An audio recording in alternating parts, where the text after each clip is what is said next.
言贵姓葛诸葛亮的葛名字叫小伟，大小的小，伟大的伟。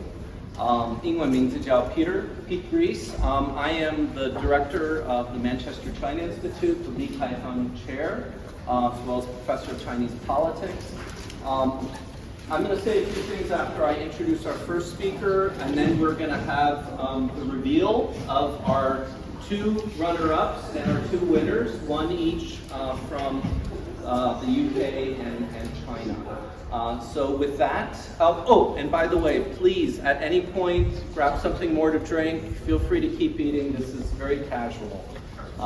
So with that, let me introduce to you the head of the School of Arts, Languages, and Cultures, SALC, Thomas Schmidt. Thomas? Thank you.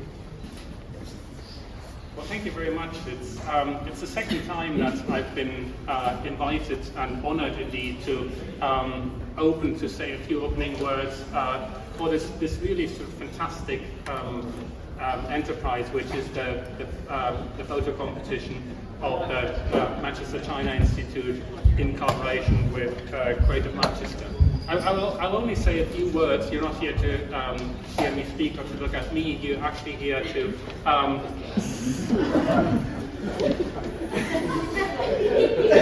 sorry, to see a bit of performance art. I promise I won't try to speak Chinese because that will not end well. Just to get us in the mood a bit, just to look around you and to think about what we're actually celebrating here. And there's a saying which I think works in many languages, which is that a picture is worth 1,000 words. And this saying carries perhaps nowhere as much truth and meaning as it does when we're looking at fascinating photographs such as these, submitted to the competition sponsored by the Manchester China Institute and the Creative Manchester Research Platform. Because many of us, and the competition in a sense is about that, have spent or are spending life, or parts of their life, at a great distance from their home country. Sometimes, I mean, if you think about the UK and China, spending time pretty much halfway across the world. And that means that if you spend sort of time that far away from sort of your home ground, if you like, a great many things are difficult. They're hard to understand. The language itself may be a struggle initially, but so is culture, tradition, all the unspoken rules of human interactions. But photos such as these, as we're seeing here today, have an immediacy that seems to bridge these gaps quite effortlessly. Not least with a theme such as one chosen for this particular competition this year, family treasures. Family means different things in different cultures, but in any case, it is associated with belonging, with identity, with a place, imagined or real, that you call home.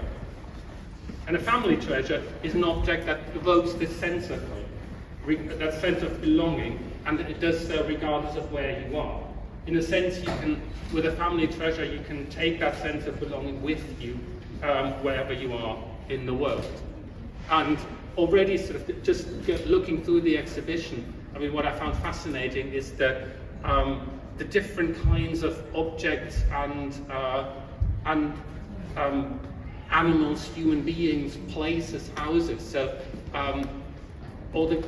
there's so many kinds of objects or inanimate objects, or indeed, like I said, humans or animals that the people who took these photographs clearly viewed as their family treasure.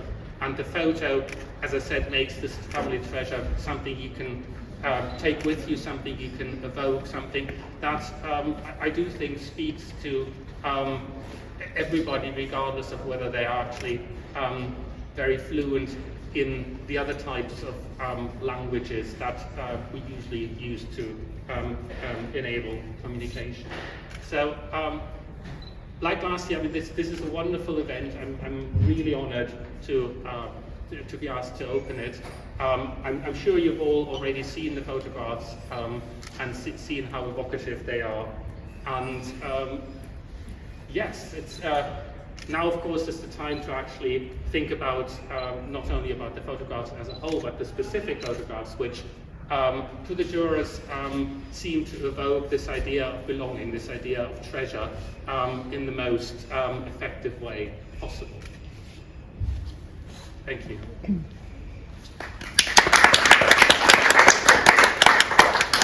Thank you very much, Thomas. Before I make a couple of remarks, I would like to publicly acknowledge, and I hope all of you will join me in a round of applause for the two people who did all the hard work on this event. And when I say all the hard work, I don't think I even begin to express the amount of work it takes to organize something like this, across continents. And in particular to do the kind of marketing work that is required to get the word out to the people who would be interested in participating in an event like this. And they did an absolutely terrific job with hundreds of submissions from all across the UK and all across China, which is no easy feat. So please join me in a round of applause for Will and Laura Lake.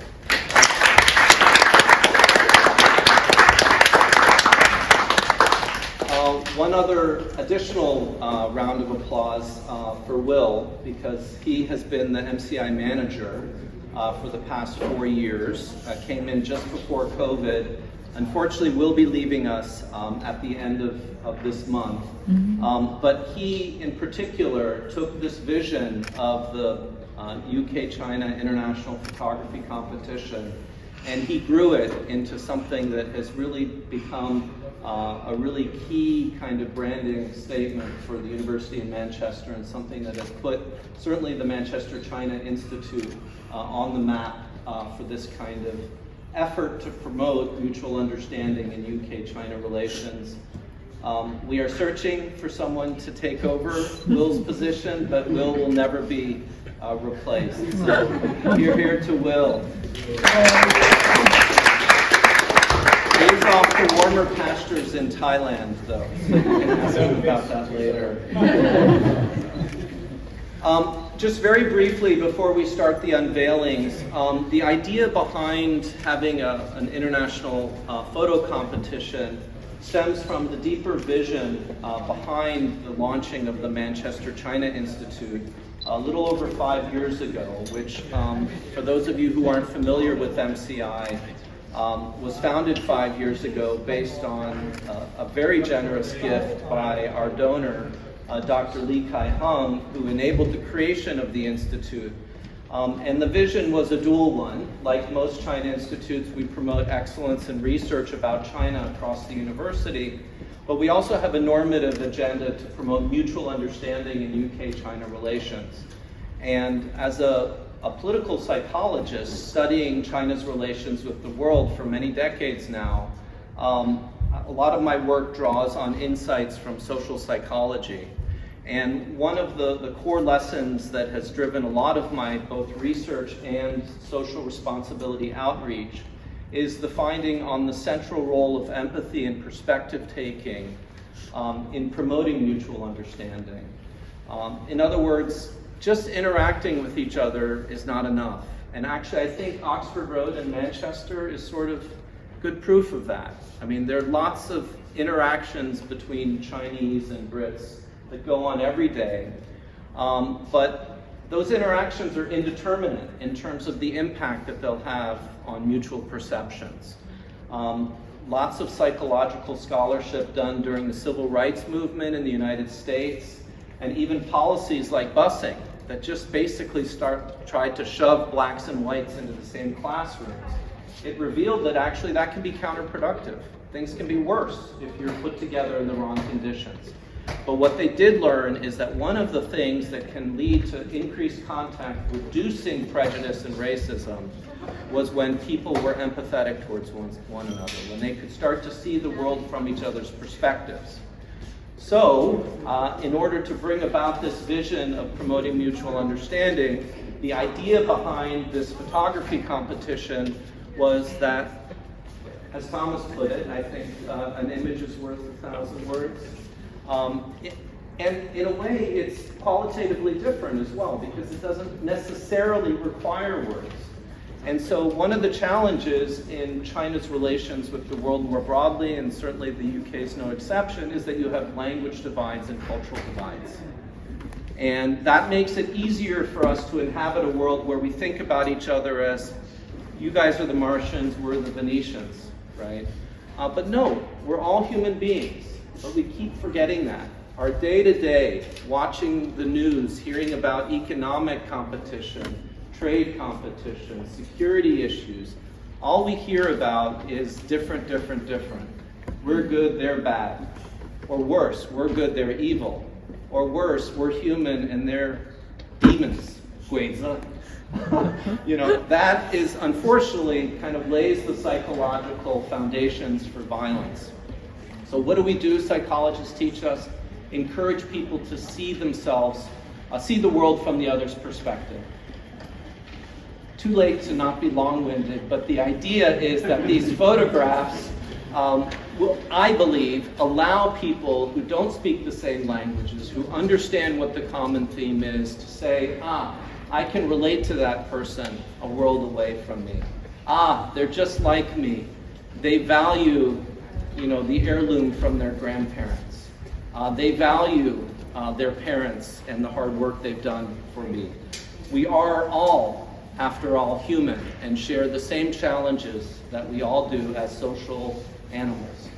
So anyway, that's the idea behind the photo competition.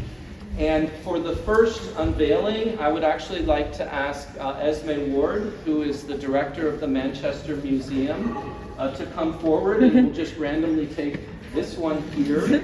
But the reason I've chosen Esme for the first one, you need to support her.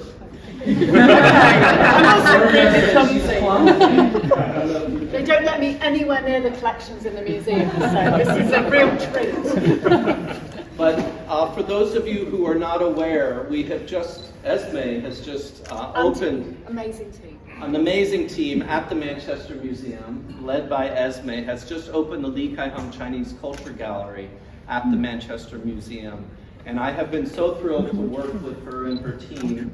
And in particular, it's just really struck me as yuanfen. I don't know how you say that in English.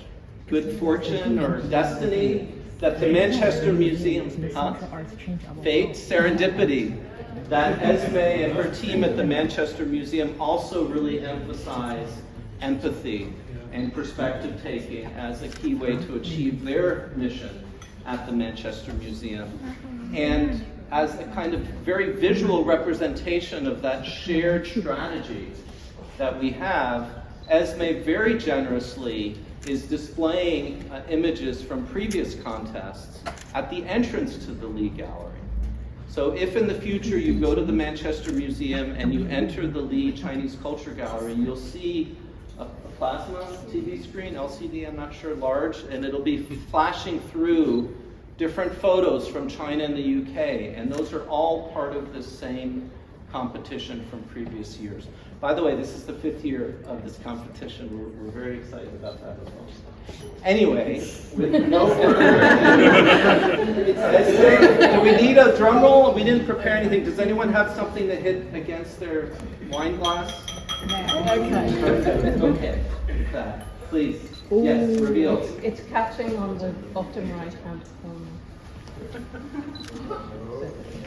Yes, Rob. Thank you.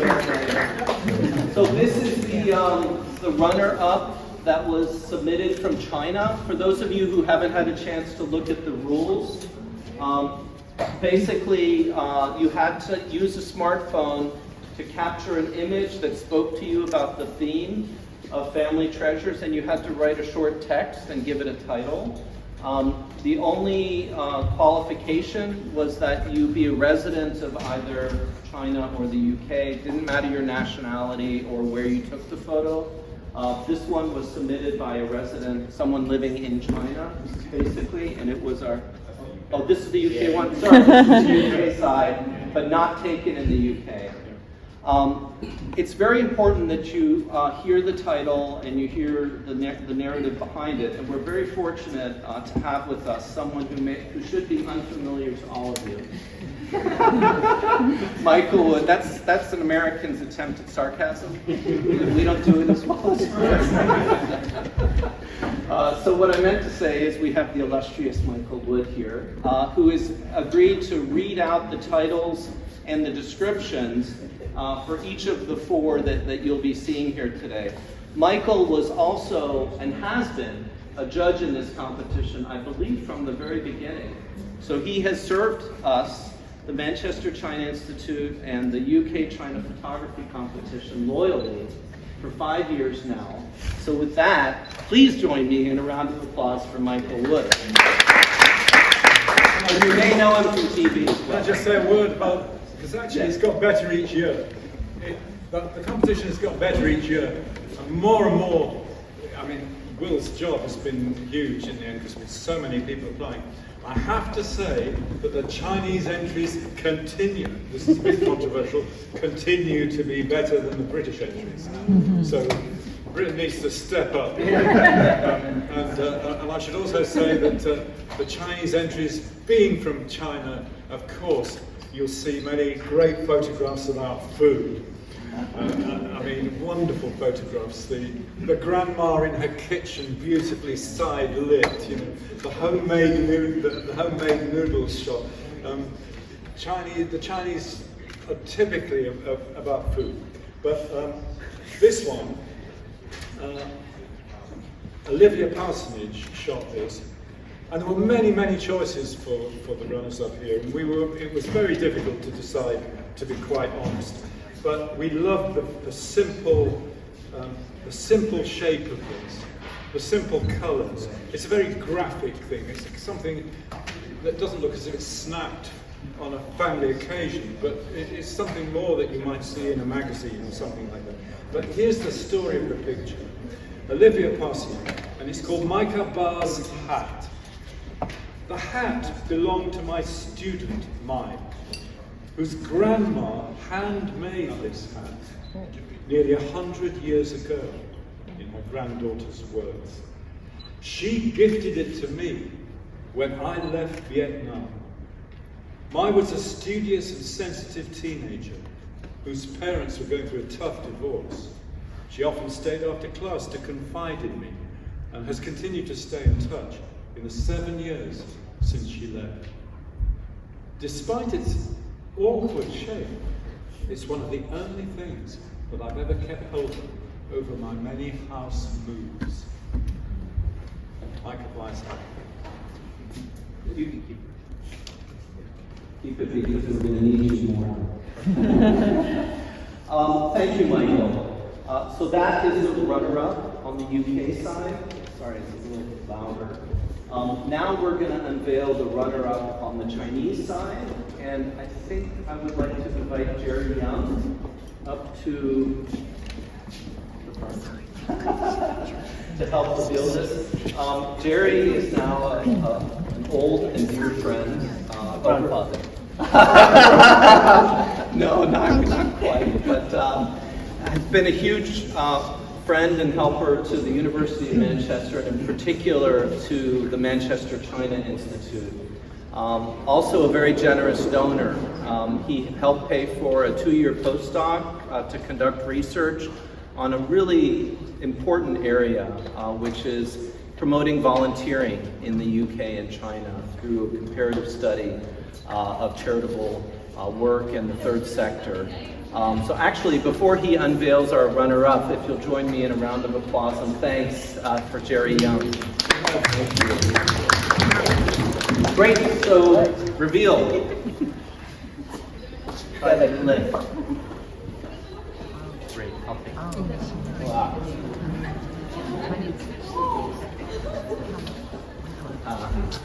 So Michael, could you describe this one, both what the photographer wrote, and then if you have any comments of your own? Yeah, again, there were so many great pictures that we were really conflicted over this, but it's beautifully composed, don't you agree? The parents the mother's two hands, even though it's probably just been shot on the moment. It's by Kaz, and it's simply called a hair shave. And this is what Kaz wrote. Before turning 3 years old, Tibetan kids have a formal hair shave ritual. The relatives come to visit for that occasion. The mum holds the child, and the father holds a wooden plate with scissors in it. All the relatives shave a little bit of the hair of the child and put them in the plate with some money. And this is called a blessing, a treasure. Terrific. Thank you so much. Okay, it's time for the finalists. So we move these out of the way.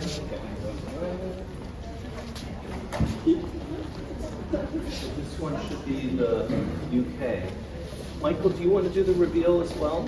I think would somebody else? Should someone else do the reveal? Who would like to do the reveal?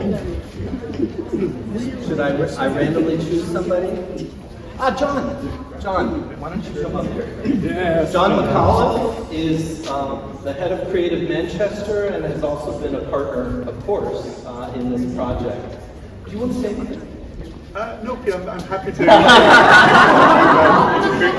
Okay, well, take it away. The UK winner. Yes, please. Oohs and ahs are very important.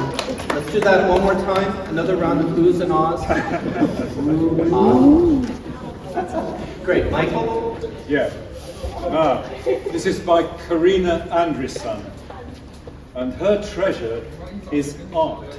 And although she's a disabled person, all that work there is stuff she's painted. And she says this, it's called Art is My Treasure. Life with an autoimmune illness is tough. Understandably, some people lose all hope within seconds of diagnosis.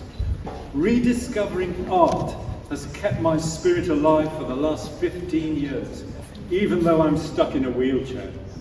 My paintings are now my family's treasure, filling the walls of our home. And if we've got time, we did get a card from Karina. Is that okay? Yes. When we notified Karina, she wrote back. Can I read it to you? It's really great. Dear friends, fellow participants and organisers of the UK-China International Photo Competition, I'm deeply honoured to have been selected as one of the winners of the competition, among all the others' incredible contributions to this year's edition. My photo depicts my work for the last few years. I treasure painting, for it enables me to transcend my disability, and she's bracketed the dis, my disabilities. I may have lost my freedom to move, but art gives me wings to travel across the whole world.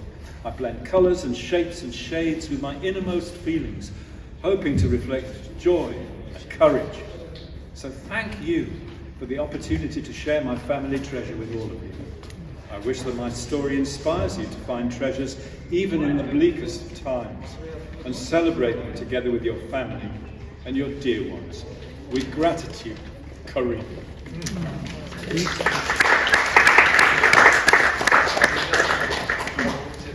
Thank you. Okay, so the final reveal will be the China winner, and I am going to pull a surprise on Kate Camden, who I saw at the back. Kate, do you mind coming up for the final reveal? No rush.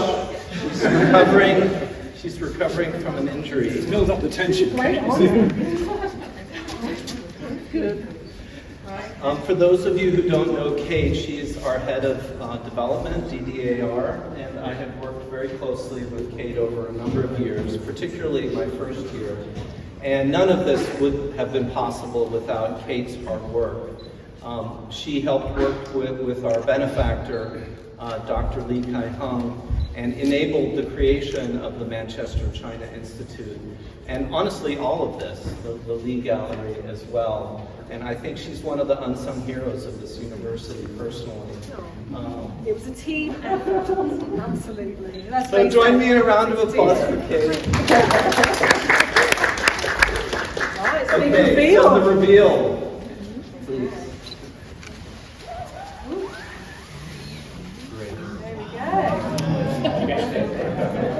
Excellent on the oohs and ahs, brownie points.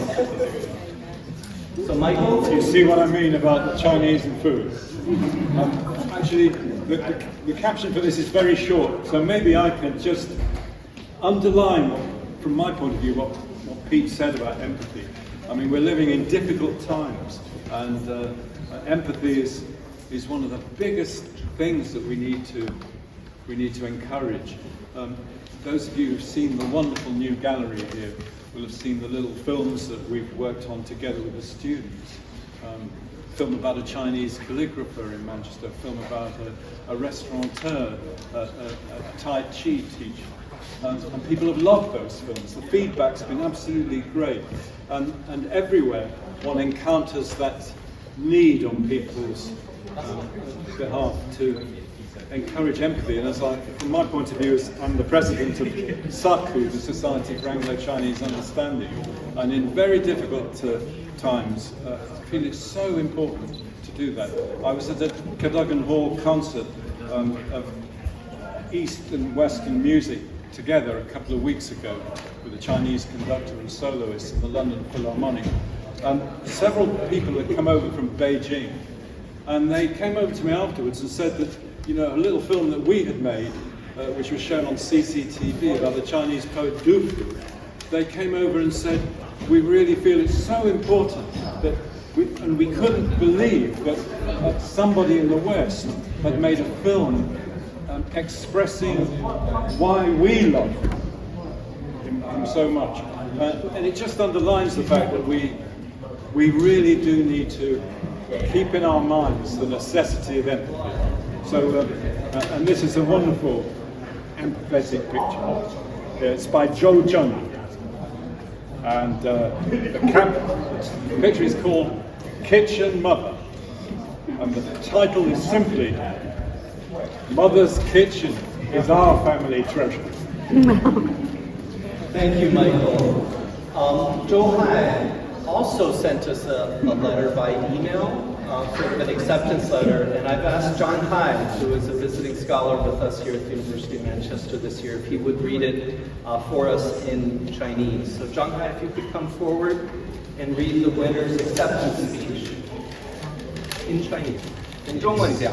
Yes, I'm great honor to be in charge of this competition and the work of Michael.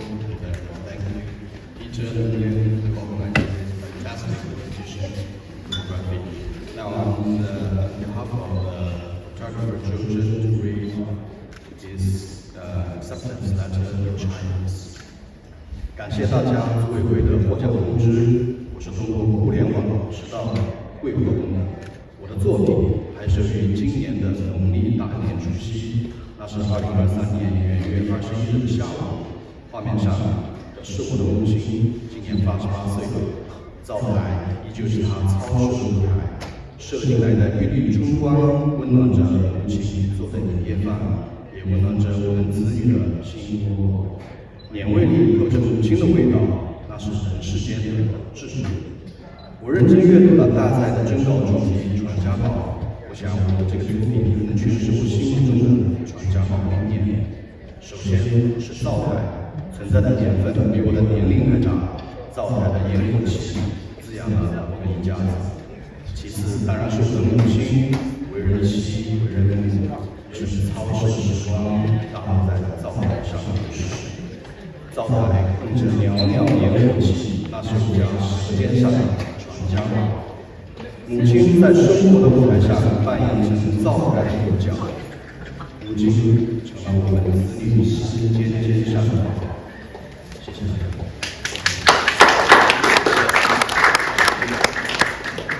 I forgot to mention, Zhang Hai was also a member of our jury this year. He's a visual anthropologist, so a little round of applause for Zhang Hai as well. So, yeah.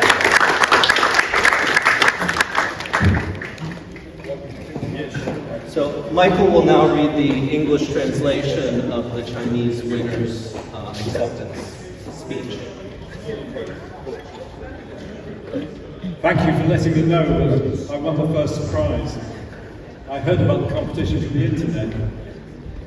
My photo was taken on Chinese New Year's Eve in 2023.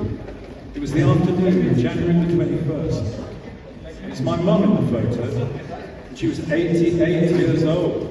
Auspicious numbers. The kitchen table is still her stage. A ray of spring sunlight comes in, warming the New Year's Eve banquet that she was preparing. It also warmed the hearts of her children. I carefully read the theme of the competition, family treasure. And I think this photo perfectly interpreted the concept in my mind. First is the kitchen stove, and it's old and clean. Smoke from the stove nourished our family. And then of course there's my mum, wife and a mum. Most of her lifetime she spent around this kitchen stove. The stove, the steam and smoke around it are the family treasure of my time. My mum, on the stage of life, playing the protagonist of the kitchen stove. And now she's the family treasure of all the children.